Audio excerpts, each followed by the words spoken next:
BNP chairperson Begum Khaleda জিয়াকে যে চিকিৎসা দেওয়া হচ্ছে সেটা তার শরীর গ্রহণ করছে, এটা খুবই ইতিবাচক বলে জানিয়েছেন তার ব্যক্তিগত চিকিৎসক ডাক্তার AJM জাহিদ হোসেন। কিছুক্ষণ আগে এভারকেয়ার হাসপাতালের বাইরে ব্রিফিংয়ে তিনি এই কথা জানান। ডাক্তার জাহিদ বলেন, এভারকেয়ার হাসপাতালে মেডিকেল বোর্ড, যুক্তরাজ্য, যুক্তরাষ্ট্র, সৌদি আরব, সিঙ্গাপুর ও চীনের চিকিৎসকদের সমন্বয়ে তার চিকিৎসা চলছে। দলের ভারপ্রাপ্ত চেয়ারম্যান তারেক রহমান ও তার স্ত্রী ডাক্তার জোবাইদার রহমান বেগম খালেদা জিয়ার চিকিৎসার অগ্রগতি নিয়ে সার্বক্ষণিক নজর রাখছেন।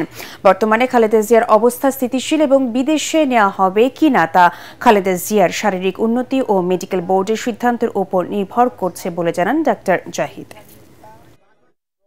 অসুস্থ বোধ করায় চিকিৎসা কার্যক্রম সার্বক্ষণিকভাবে তদারক করছেন বাংলাদেশ জাতীয়তাবাদী দলের ভারপ্রাপ্ত চেয়ারম্যান জনাব তারেক রহমান, এবং উনি সার্বক্ষণিকভাবে চিকিৎসকদের সাথে, মেডিকেল বোর্ডের সদস্যদের সাথে সমন্বয় করে চিকিৎসা কার্যক্রম যাতে কোনো অবস্থাতেই ব্যাহত না হয় সেই লক্ষ্যে উনি ওনার সার্বিক সহযোগিতা এবং দিক নির্দেশনা দিয়ে যাচ্ছেন।